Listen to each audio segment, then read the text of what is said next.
Hello everyone, this is Katie here. In this video, I am going to explain you today EVS chapter 11, Our Earth. Hello everyone, this is Katie here.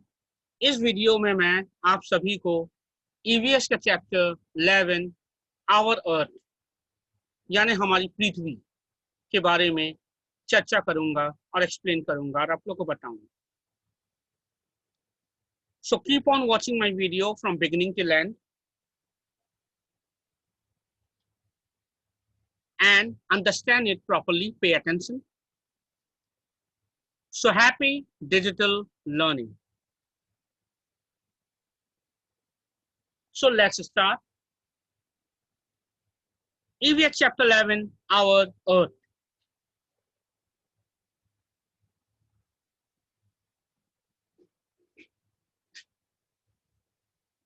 Starting point. First of all, I would like to ask you the question, okay, what is the difference? What is the difference between a star and a planet? You can see these two pictures. ये दो picture आप देख सकते हैं. See my arrow, ये सन है, ये Mars है. So what is the difference between a star and a planet? सबसे पहले मैं बता दूं, स्टार का मतलब होता है तारा और प्लैनेट का मतलब होता है ग्रह. So ग्रह जो है, प्लैनेट जो है, वो स्टार का हिस्सा हो सकते हैं, तारे का हिस्सा, पर तारा ग्रह का हिस्सा नहीं हो सकता. यानी planet is born out of star, but star is not born out of planet. यानी ग्रह जो है उसने तारों से जन्म लिया है, पर तारे ने ग्रह से जन्म नहीं लिया. So this is the basic difference between a star and a planet. और दूसरी, the next difference, दूसरा फर्क क्या है मैं बता दूं कि तारे में यानी कि स्टार में अपनी रोशनी होती है, उसे किसी की रोशनी की जरूरत नहीं पड़ती. और प्लैनेट में यानी ग्रह में अपनी रोशनी नहीं होती, उसे तारे से रोशनी लेना पड़ता है. And the important difference is कि स्टार, एक तारा जो है बहुत बहुत बड़ा होता है.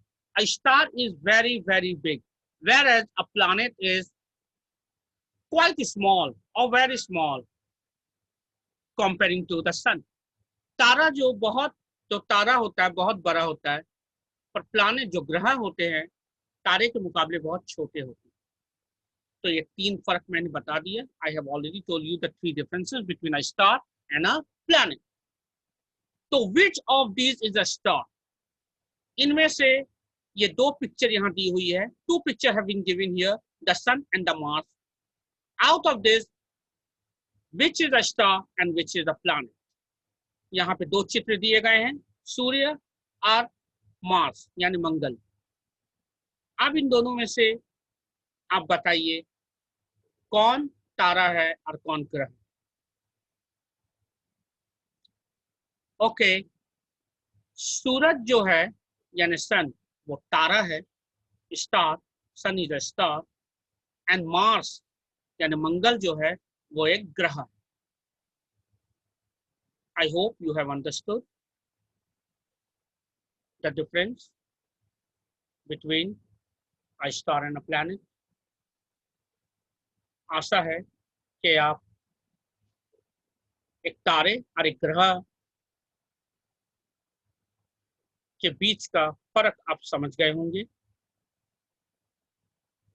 इन दोनों में क्या असमानता है आप समझ गए होंगे, और ये भी समझ गए होंगे तारे ग्रह से कैसे अलग होते हैं, किस प्रकार वे भिन्न होते हैं. Now let's come here. We will learn in this chapter about the shape of the earth, हम इस चैप्टर में क्या पढ़ेंगे? अर्थ यानी पृथ्वी का आकार, अबाउट ग्लोब, ग्लोब के बारे में हम लोग पढ़ेंगे, about the continents and oceans, द्वीप, महाद्वीप और महासागर के बारे में पढ़ेंगे, कॉन्टिनेंट्स एंड ओशंस के बारे में पढ़ेंगे, about the solar and lunar eclipse, सूर्य ग्रहण और लूनर एक्लिप्स मतलब चांद ग्रहण, इसके बारे में हम लोग इस चैप्टर पर में पढ़ेंगे. So pay attention. Let's move ahead. I hope till now you have understood. Till here, I'm moving ahead. अब मैं आगे बढ़ता हूँ.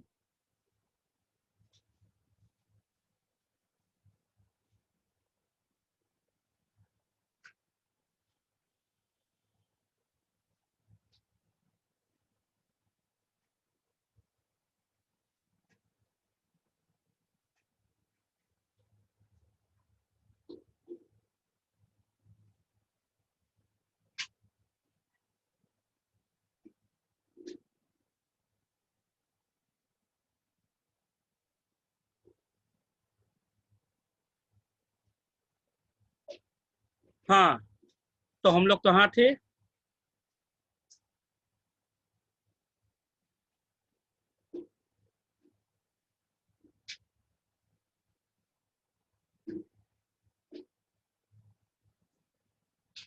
Yes, where we were? हम लोग कहाँ थे? हम लोग थे the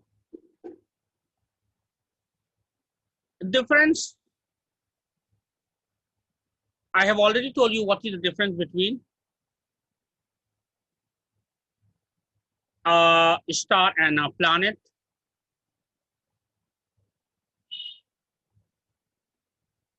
Now we are going to move ahead.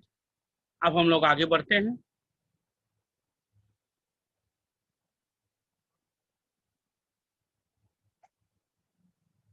चलिए, मैंने आप लोगों को बता दिया what is the difference between sun and Mars. Now let's move ahead. आगे बढ़ते हैं.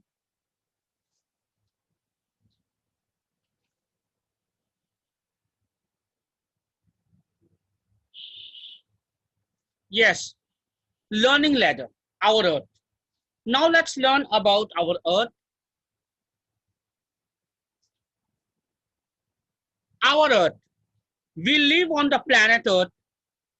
See my cursor. मेरा cursor जहां जहां जा रहा है, आप लोग वहीं ध्यान दें. Wherever my cursor is moving, you please pay attention there so that only you can understand the chapter.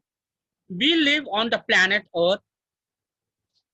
70% of its surface is covered with water. Oh God, 70% of its surface is covered with water.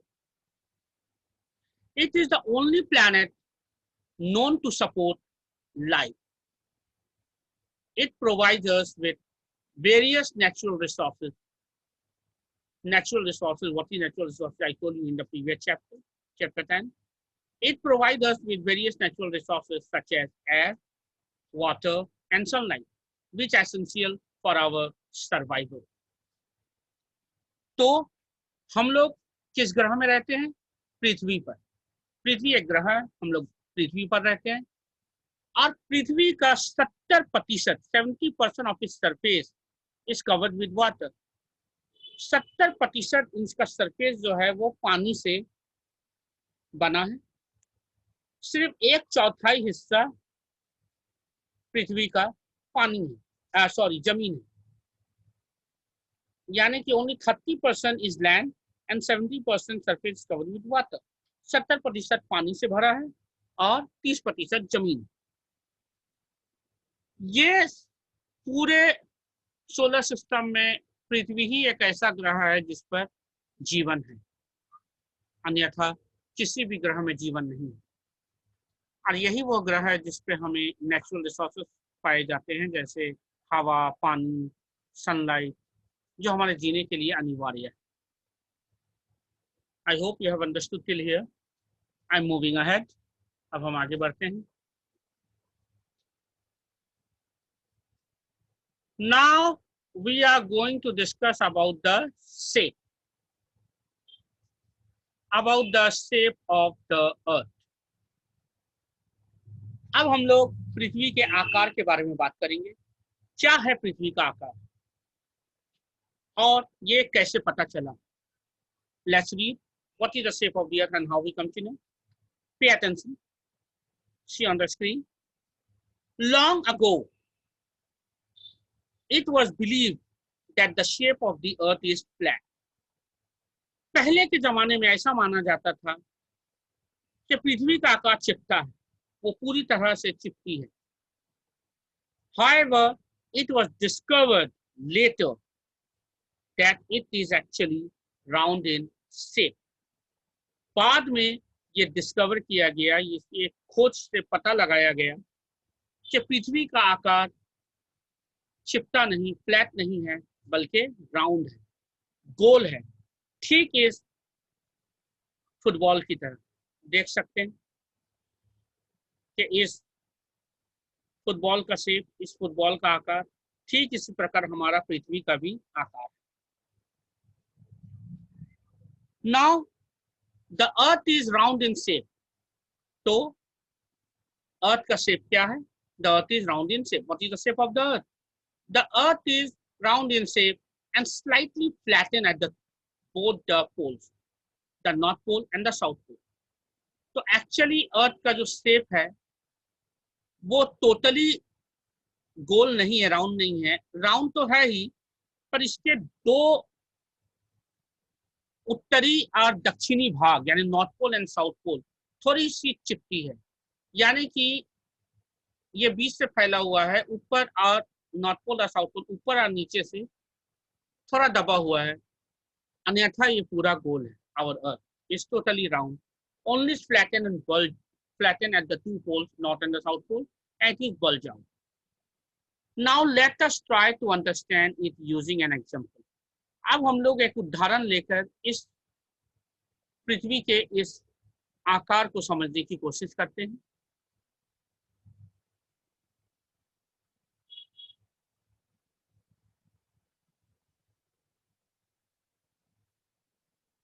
तो आप इस screen में देख सकते हैं,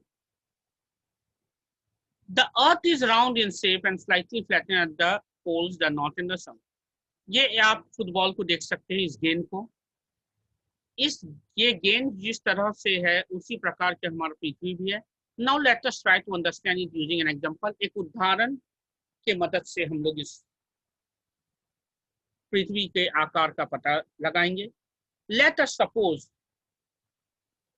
that the earth is shaped like a football. चलो मान लिया जाए कि हमारा पृथ्वी ठीक इस फुटबॉल की तरह गोल है। If you observe an ant walking on the surface of the football, you will see that the ant is very tiny as compared to the football. अगर हम लोग इस गेंद के ऊपर, इस फुटबॉल के ऊपर अगर एक चींटी चलता हुआ अगर हम पाएं या देखें, तो हम देखेंगे कि इस फुटबॉल के मुकाबले, इस गेंद के मुकाबले वो चींटी का आकार बहुत छोटा है। The section of the ball in front of the ant will appear flat to it. और इतना बड़ा है वो गेंद जिसके कारण उस चींटी को ये पूरा का पूरा फुटबॉल गेंद उसे अपनी आंखों से चिपटा नजर आता होगा। ठीक उसी प्रकार हम लोग भी चींटी की तरह बहुत छोटे हैं इस पृथ्वी पर, और ये पृथ्वी बहुत बड़ी है, जिसके कारण हमें भी ये पृथ्वी देखने में आंखों से चिपटी नजर आती है, पूरा फ्लैट, पर ऐसा है नहीं। So I hope you have understood with the help of this football example, you have understood the shape of the earth. आशा है इस गेंद, इस फुटबॉल के माध्यम से आप पृथ्वी का आकार समझने में सक्षम रहे होंगे। Not knowing is fun. आइए कुछ दिलचस्प बात जानते हैं। Geodesy is the area of learning. Geodesy is the area of learning in which the size and shape of the earth are studied. तो geodesy वो पढ़ाई है, वो अध्ययन है जिससे हमें पृथ्वी के नक्शे, उसका आकार के बारे में जाना जाता है। तो geodesy पृथ्वी के आकार और उसके साइज यानी कि उसके आकार तथा उसकी चौड़ाई और लंबाई के अध्ययन को जियोप्सी कहते हैं। I hope you have understood what is जियोप्सी। आई होप, आशा है कि जियोप्सी क्या है आप समझ गए होंगे। अब आगे बढ़ते हैं, लेट्स मूव अहेड।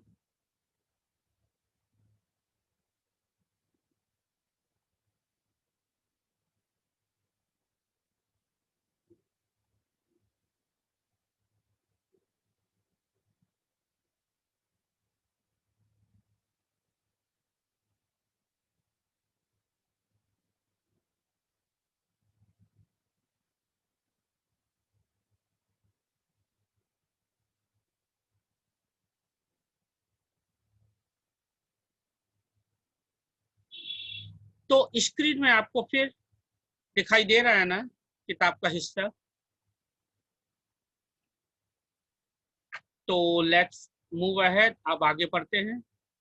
तो हम इस गेंद को लेकर पृथ्वी का आकार समझा रहे थे। तो देख सकते हैं the ball looks round to us because we are able to see it from a distance. तो जिस प्रकार एक चींटी को अगर गेंद के बड़े गेंद के ऊपर रख दिया जाए तो उसे पूरा का पूरा फुटबॉल वो गेंद चिपटा नजर आता है, उसी प्रकार हमें भी अगर दिखाई दिया जाए इस, हम भी एक चींटी की तरह इस पृथ्वी पर, हमें भी ये पूरा पृथ्वी चिपटा नजर आएगा।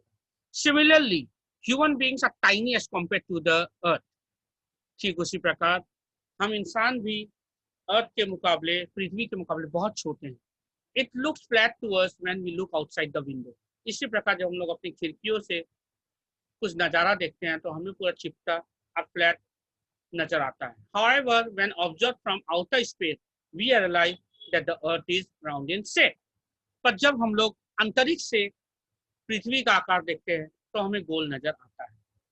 तो आई होप अब आप समझ गए होंगे, आशा है कि पृथ्वी का आकार कैसा है आप समझ गए होंगे। आप आगे बढ़ते हैं, ये जानते हैं कि ग्लोब क्या है। आप इस तस्वीर को यहाँ देख रहे हैं, इस तस्वीर को जहां मेरा कर्सर है, ये देखिए, इसे ग्लोब कहते हैं। Globes, a globe is the exact replica of the planet। Globe जो है वो हूबहू ठीक हमारे पृथ्वी का प्रतिरूप होता है, ठीक फुटबॉल और गेंद की तरह। अर्थ, तो a globe is the exact replica of the planet Earth। It is a model that shows all the landforms and water bodies of the earth। और इस ग्लोब के सहायता से हमें जल, वायु, पानी, पृथ्वी का से सारी भूमि हम का हम पता लगा सकते हैं। और इसमें मानचित्र के आधार पर, नक्शे के आधार पर हमें पता चल जाता है। We can rotate it from side to side and view it. हम इस ग्लोब को घुमा भी सकते हैं साइड से साइड, और हमें पता भी चल जाता है कि पृथ्वी भी ऐसा ही हो। So we learn about various places by viewing the globe. अब हम लोग देखते हैं कि ग्लोब से हमें क्या क्या पता चलता है। Let's see what we can study and learn about globe and what we can learn from the globe, what globe teaches us। we learn about various places by viewing the globe। हम लोग पृथ्वी के अलग अलग जगहों या स्थान का पता इस ग्लोब से कर पता चला सकते हैं, लगा सकते हैं। Next, it help us in planning trips. Globe हमें, अगर हम कहीं यात्रा पे जा रहे हैं तो हमें पूर्व निश्चित करने में यह मदद करता है। Then third point, it gives us information about continent and ocean।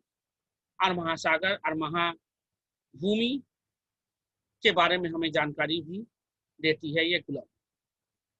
I hope you have understood what are globes, you have understood। Now move further। अब हम लोग आगे चलते हैं।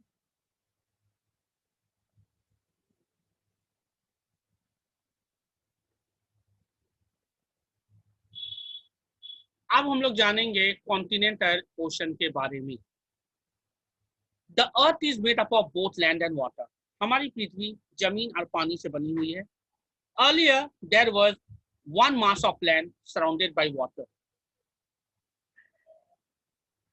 पहले, बहुत पहले सिर्फ एक ही भूमि हुआ करती थी और आजू बाजू पानी थे। ग्रेजुअली बट धीरे धीरे द लैंड वाज स्प्लिट, जमीन हटते गए और 7 कॉन्टिनेंट और 5 ओशन वर फॉर्म, और 7 महाभूमि और 5 महासागर बन गए। आई hope you have understood this chapter.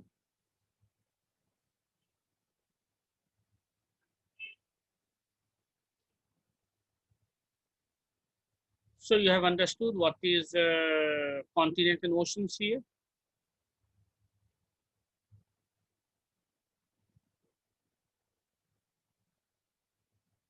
Now I'm going to tell you about the continents and oceans. How many continents and oceans are there?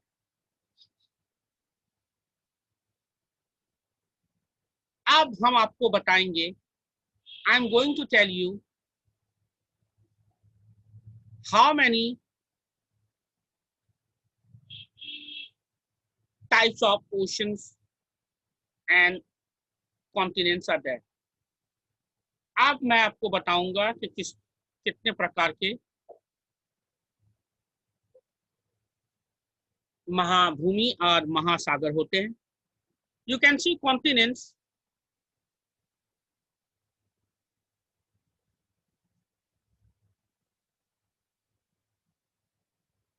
So we can see that continent and oceans are here. Continents in order of size from the largest to the smallest. बड़े से छोटे में अगर आए तो सबसे बड़ा continent है एशिया, उससे छोटा अफ्रीका, उससे छोटा नॉर्थ अमेरिका, उससे छोटा साउथ अमेरिका, उससे छोटा अंटार्कटिका, उससे छोटा यूरोप एंड उससे छोटा ऑस्ट्रेलिया।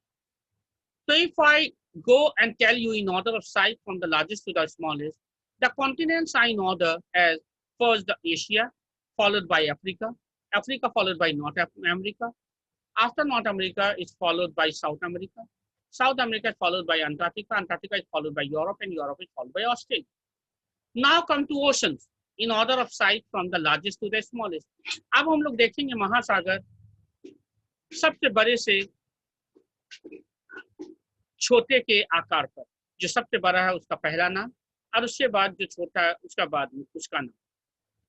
तो from big to small we are going to see the largest and the big ocean is Pacific Ocean, followed by Atlantic Ocean, Atlantic Ocean followed by Indian Ocean, Indian Ocean followed by Antarctic Ocean, and Antarctic Ocean is followed by Arctic Ocean.